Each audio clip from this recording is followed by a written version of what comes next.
ಎಲ್ಲರಿಗೂ ನಮಸ್ಕಾರ. ಶಿಕ್ಷಣ ಧ್ವನಿ ಯೂಟ್ಯೂಬ್ ಚಾನಲ್ಗೆ ಎಲ್ಲರಿಗೂ ಪ್ರೀತಿಯ ಸ್ವಾಗತ. ವಿದ್ಯಾರ್ಥಿಗಳ ಸ್ವ ಅಧ್ಯಯನಕ್ಕೆ ಅನುಕೂಲವಾಗುವಂತಹ ಹಲವು ವಿಷಯ ಆಧಾರಿತ ತರಗತಿಗಳು ನಮ್ಮ ಚಾನಲ್ನಲ್ಲಿ ಮೂಡಿ ಬರುತ್ತಿದ್ದು, ಇಂದಿನ ತರಗತಿಯಲ್ಲಿ ಕನ್ನಡ ವ್ಯಾಕರಣಕ್ಕೆ ಸಂಬಂಧಿಸಿದಂತೆ ಗಾದೆಗಳು ಅಂತ ಅಂದ್ರೇನು, ಗಾದೆಗಳಿಗೆ ಕೆಲವು ಉದಾಹರಣೆ ಮತ್ತು ಅವುಗಳ ಅರ್ಥವನ್ನು ತಿಳ್ಕೊಳ್ಳೋಣ. ಯಾರಾದರೂ ಇದೇ ಮೊದಲ ಬಾರಿಗೆ ನಮ್ಮ ಚಾನಲ್ನಲ್ಲಿ ಈ ವಿಡಿಯೋನ ವೀಕ್ಷಿಸ್ತಾ ಇದ್ರೆ ಈಗಲೇ ಮರೆಯದೆ ನಮ್ಮ ಚಾನಲ್ಗೆ ಸಬ್ಸ್ಕ್ರೈಬ್ ಮಾಡಿ, ವಿಡಿಯೋನ ಲೈಕ್ ಮಾಡಿ, ಶೇರ್ ಮಾಡಿ. ನಿಮ್ಮ ಅನಿಸಿಕೆ ಅಭಿಪ್ರಾಯಗಳನ್ನು ಮರೆಯದೆ ಕಾಮೆಂಟ್ ಬಾಕ್ಸ್ನಲ್ಲಿ ತಿಳಿಸಿ ನಮ್ಮನ್ನು ನಿರಂತರವಾಗಿ ಪ್ರೋತ್ಸಾಹಿಸ್ತಾ ಇರಿ. ಹಾಗಿದ್ರೆ ಬನ್ನಿ ಇಂದಿನ ತರಗತಿಯನ್ನು ಪ್ರಾರಂಭ ಮಾಡೋಣ. ಪರೀಕ್ಷೆಗಳಲ್ಲಿ ಗಾದೆಗಳಿಗೆ ಸಂಬಂಧಿಸಿದಂತಹ ಪ್ರಶ್ನೆಗಳನ್ನು ಕೇಳಿದಾಗ ನಮಗೆ ಸುಲಭ ಅಂತ ಅನಿಸುತ್ತೆ. ಆದರೆ ಪರೀಕ್ಷೆಯ ಆ ಒಂದು ಟೆನ್ಷನಲ್ಲಿ ಅವ್ರು ಕೊಟ್ಟಿರುವ ಆಯ್ಕೆಯಲ್ಲಿ ಯಾವ್ದು ಸರಿ ಯಾವ್ದು ತಪ್ಪು ಅನ್ನೋದನ್ನು ನಾವು ಆಯ್ಕೆ ಮಾಡಲಿಕ್ಕೆ ತುಂಬ ಕನ್ಫ್ಯೂಷನ್ಸ್ ಆಗುತ್ತೆ. ಹಾಗಾಗಿ ನಾವು ಗಾದೆ ಮಾತುಗಳು ಮತ್ತು ಅವುಗಳ ಅರ್ಥಗಳ ಕಡೆಯೂ ಕೂಡ ಪ್ರಮುಖವಾಗಿ ಗಮನವನ್ನು ಹರಿಸಬೇಕಾಗುತ್ತೆ. ಪ್ರತಿಯೊಂದು ಅಂಕವೂ ಕೂಡ ನಮಗೆ ಮುಖ್ಯವಾಗುತ್ತೆ. ಹಾಗಾಗಿ ಒಂದು ಅಂಕ ಕಡಿಮೆ ಆಯಿತು ಅಂತ ಅಂದರೆ ನಮಗೆ ಸಿಗಬೇಕಾಗಿರೋ ಅವಕಾಶವನ್ನು ನಾವು ಕಳ್ಕೊಳ್ತಾ ಹೋಗ್ತೀವಿ. ಒಂದೊಂದು ಅಂಕ ಹೆಚ್ಚಾಗ್ತಾ ಹೋಯಿತು ಅನ್ನೋದೇ ಆದರೆ ನಾವು ಹೆಚ್ಚು ಹೆಚ್ಚು ಅವಕಾಶಗಳನ್ನು ಪಡ್ಕೊಳ್ತಾ ಹೋಗ್ತೀವಿ. ಹಾಗಾಗಿ ಪ್ರತಿಯೊಂದು ಅಂಕಗಳು ಕೂಡ ನಮ್ಮ ಪರೀಕ್ಷೆಗಳಲ್ಲಿ ನಾವು ಗುರಿಯನ್ನು ಸಾಧಿಸಲಿಕ್ಕೆ ಮುಖ್ಯ ಆಗುತ್ತೆ. ಹಾಗಾಗಿ ಇಂದಿನ ತರಗತಿಯಲ್ಲಿ ನಾವು ಗಾದೆ ಅಂತ ಅಂದ್ರೇನು, ಗಾದೆಗಳಿಗೆ ಉದಾಹರಣೆ ಮತ್ತು ಅವುಗಳ ಅರ್ಥವನ್ನು ತಿಳ್ಕೊಳ್ಳೋಣ. ಮೊದಲಿಗೆ ಗಾದೆ ಅಂತ ಅಂದ್ರೇನು?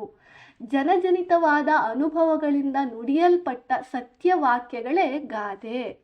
ಅಷ್ಟು ಮಾತ್ರ ಅಲ್ಲದೆ ಗಾದೆಗಳು ಹಿರಿಯರ ಅನುಭವದ ನುಡಿಮುತ್ತುಗಳು ಅಂಥೇಳಿ ನಾವು ಅರ್ಥೈಸ್ಕೊಳ್ಬಹುದು. ಹಿರಿಯರು ಅವರ ಅನುಭವದಿಂದ ನುಡಿಯಲ್ಪಟ್ಟಂತಹ ನುಡಿಮುತ್ತುಗಳನ್ನು ನಾವು ಗಾದೆಗಳು ಅಂಥೇಳಿ ಕರಿತೇವೆ. ಗಾದೆ ಮಾತುಗಳಲ್ಲಿ ನಮಗೆ ತಿಳುವಳಿಕೆ ಮತ್ತು ನೀತಿ ಇದೆ. ಅಷ್ಟು ಮಾತ್ರ ಅಲ್ಲದೆ ಒಳಿತು ಮತ್ತು ಕೆಡುಕುಗಳನ್ನು ಅರಿತುಕೊಳ್ಳುವ ಸೂಕ್ಷ್ಮತೆಗಳು ಕೂಡ ಈ ಗಾದೆ ಮಾತುಗಳಲ್ಲಿ ಅಡಗಿವೆ ಅಂತ ಹೇಳಿ ನಾವು ಅರ್ಥೈಸ್ಕೊಳ್ಬಹುದು. ಹಾಗಿದ್ರೆ ಗಾದೆಗಳು ಅಂತ ಅಂದ್ರೆ ಏನು ಅಂತ ತಿಳ್ಕೊಂಡ್ವಿ. ಗಾದೆಗಳಿಗೆ ಕೆಲವು ಉದಾಹರಣೆ ಮತ್ತು ಅವುಗಳ ಅರ್ಥವನ್ನು ತಿಳ್ಕೊಳ್ಳೋಣ.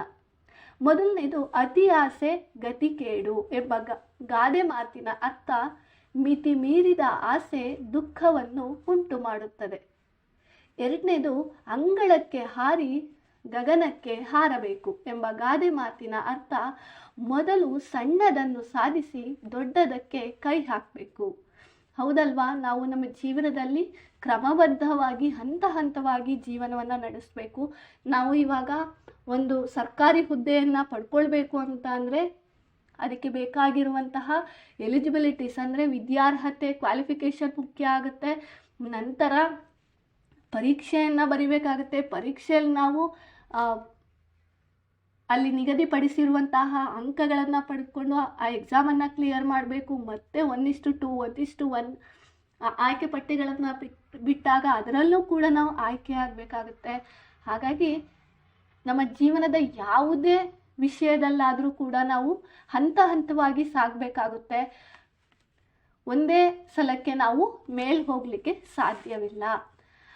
ಅತ್ತೆಗೆ ಒಂದು ಕಾಲ, ಸೊಸೆಗೆ ಒಂದು ಕಾಲ ಎಂಬ ಗಾದೆ ಮಾತಿನ ಅರ್ಥ ಪ್ರತಿಯೊಬ್ಬ ಮನುಷ್ಯನಿಗೂ ಒಳ್ಳೆಯ ಕಾಲ ಬಂದೇ ಬರುತ್ತದೆ. ಎಲ್ಲರಿಗೂ ಕೂಡ ಒಂದಲ್ಲ ಒಂದು ದಿನ ಒಳ್ಳೆಯ ಕಾಲ, ಒಳ್ಳೆಯ ಕ್ಷಣ ಇದ್ದೇ ಇದೆ ಅನ್ನೋದು ಈ ಗಾದೆ ಮಾತಿನ ಅರ್ಥ. ಅಲ್ಪನಿಗೆ ಐಶ್ವರ್ಯ ಬಂದರೆ ಅರ್ಧರಾತ್ರಿಯಲ್ಲಿ ಕೊಡೆ ಹಿಡಿದ ಹಾಗೆ ಎಂಬ ಗಾದೆ ಮಾತಿನ ಅರ್ಥ ಹಣ ಬಂದಾಗ ಅದನ್ನು ಅರಗಿಸಿಕೊಳ್ಳಲಾರದೆ ಅಹಂಕಾರ ಪಡುವುದು. ಹಣ ಬಂದಾಗ ನನ್ನ ಹತ್ರ ಹಣ ಇದೆ ಅಂತ ಅಹಂಕಾರ ಪಡೋದತ್ತ ಈ ಗಾದೆ ಮಾತಿನ ಅರ್ಥದಲ್ಲಿ ನಾವು ತಿಳ್ಕೊಳ್ಬಹುದು. ಆಳಾಗಿ ದುಡಿ ಅರಸನಾಗಿ ಉಣ್ಣು ಎಂಬ ಗಾದೆ ಮಾತಿನ ಅರ್ಥ ಕಷ್ಟಪಟ್ಟು ದುಡಿದು ಸಂಪಾದನೆ ಮಾಡಿದರೆ ರಾಜರ ಥರ ಬದುಕಬಹುದು, ಅರಸನ ಥರ ನಾವು ಬದುಕಬಹುದು ಅನ್ನೋದು ಈ ಗಾದೆ ಮಾತಿನ ಅರ್ಥ. ಆಕಾಶ ನೋಡೋಕೆ ನೂಕು ನುಗ್ಗಲು ಯಾಕೆ ಎಂಬ ಗಾದೆ ಮಾತಿನ ಅರ್ಥ ಆತುರ ಪಡದೆ ಸಮಾಧಾನದಿಂದ ಕೆಲಸವನ್ನು ಮಾಡಬೇಕು. ಯಾವುದಕ್ಕೂ ಕೂಡ ಆತರ ಮಾಡಬಾರ್ದು. ತಾಳ್ಮೆಯಿಂದ ಸಮಾಧಾನದಿಂದ ನಾವು ಕೆಲಸವನ್ನು ಮಾಡಬೇಕು. ಇನ್ನು ಮುಂದಿನ ಗಾದೆ ಮಾತು, ಆಕಳು ಕಪ್ಪಾದರೂ ಹಾಲು ಕಪ್ಪೆ ಎಂಬ ಗಾದೆ ಮಾತಿನ ಅರ್ಥ. ರೂಪಕ್ಕಿಂತ ಗುಣಕ್ಕೆ ಹೆಚ್ಚು ಬೆಲೆ. ಇನ್ನು ಮುಂದಿನ ಗಾದೆ ಮಾತಿನ ಅರ್ಥ, ಉಪ್ಪಿಗಿಂತ ರುಚಿ ಇಲ್ಲ, ತಾಯಿಗಿಂತ ಬಂಧುವಿಲ್ಲ ಎಂಬ ಗಾದೆ ಮಾತಿನ ಅರ್ಥ, ಉಪ್ಪಿಲ್ಲದ ಅಡುಗೆ ಹೇಗೆ ರುಚಿಸುವುದಿಲ್ಲವೋ ಹಾಗೆ ತಾಯಿಗಿಂತ ದೊಡ್ಡ ಬಂಧು ಇಲ್ಲ. ಇನ್ನು ಮುಂದಿನ ಗಾದೆ ಮಾತಿನ ಅರ್ಥ, ಉಪ್ಪು ತಿಂದವನು ನೀರು ಕುಡಿಯಲೇಬೇಕು ಎಂಬ ಗಾದೆ ಮಾತಿನ ಅರ್ಥ, ತಪ್ಪು ಮಾಡಿದವನು ಶಿಕ್ಷೆ ಅನುಭವಿಸಲೇಬೇಕು, ತಪ್ಪು ಮಾಡಿದವನಿಗೆ ಶಿಕ್ಷೆ ಆಗಲೇಬೇಕು ಅನ್ನುವ ಅರ್ಥವನ್ನು ನೀಡುತ್ತೆ. ಇನ್ನು ಮುಂದಿನ ಗಾದೆ ಮಾತಿನ ಅರ್ಥ, ಎತ್ತಿಗೆ ಜ್ವರ ಬಂದರೆ ಎಮ್ಮೆಗೆ ಬರೆ ಹಾಕಿದರು ಎಂಬ ಗಾದೆ ಮಾತಿನ ಅರ್ಥ, ಅಸಂಬದ್ಧವಾದದ್ದು. ಒಂದು ಕೆಲಸಕ್ಕೂ ಮತ್ತೊಂದಕ್ಕೂ ಸಂಬಂಧವೇ ಇಲ್ಲದೆ ಇರುವಂಥದ್ದನ್ನು ನಾವು ಅಸಂಬದ್ಧವಾದದ್ದು ಅಂಥೇಳಿ ಅರ್ಥೈಸ್ಕೊಳ್ಬೇಕು. ಇದು ಪ್ರಮುಖ 10 ಗಾದೆ ಮಾತುಗಳು ಮತ್ತು ಅವುಗಳ ಅರ್ಥ. ಮುಂದಿನ ತರಗತಿಯಲ್ಲಿ ಮತ್ತಷ್ಟು ಗಾದೆ ಮಾತುಗಳು ಮತ್ತು ಅವುಗಳ ಅರ್ಥವನ್ನು ತಿಳ್ಕೊಳ್ತಾ ಹೋಗೋಣ. ನಮ್ಮ ಈ ಪ್ರಯತ್ನ ನಿಮಗೆ ಇಷ್ಟ ಆದಲ್ಲಿ ಈಗಲೇ ಮರೆಯದೇ ನಮ್ಮ ಚಾನಲ್ಗೆ ಸಬ್ಸ್ಕ್ರೈಬ್ ಮಾಡಿ. ಸಬ್ಸ್ಕ್ರೈಬ್ ಮಾಡೋದ್ರ ಜೊತೆಗೆ ಪಕ್ಕದಲ್ಲೇ ಇರುವ ಬೆಲ್ ಐಕಾನ್ ಕ್ಲಿಕ್ ಮಾಡಿ, ನೋಟಿಫಿಕೇಷನ್ ಆಲ್ ಅಂತ ಸೆಲೆಕ್ಟ್ ಮಾಡಿ, ನಮ್ಮ ವಿಡಿಯೋನ ಲೈಕ್ ಮಾಡಿ, ಹೆಚ್ಚು ಜನರೊಂದಿಗೆ ಶೇರ್ ಮಾಡಿ. ನಿಮ್ಮ ಅನಿಸಿಕೆ ಅಭಿಪ್ರಾಯಗಳನ್ನು ಮರೆಯದೆ ಕಾಮೆಂಟ್ ಬಾಕ್ಸ್ನಲ್ಲಿ ತಿಳಿಸಿ. ನಮ್ಮನ್ನು ನಿರಂತರವಾಗಿ